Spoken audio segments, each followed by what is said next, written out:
2 for the tie. Now they bring in Porter to take the ball out of bounds here.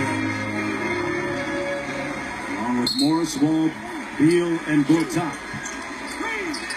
Porter can't find anybody. He gives it to Wall. Working gets Bradley for 3. What a shot!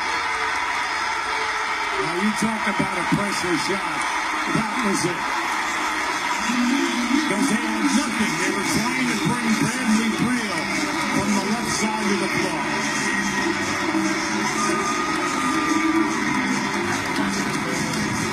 Keep an eye on it now. Watch the left side. Here's the screen. This is what they stopped that.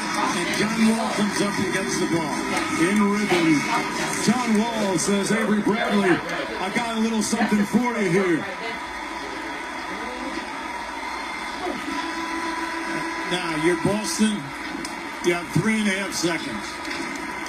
You have no timeouts left. Washington has a foul to give.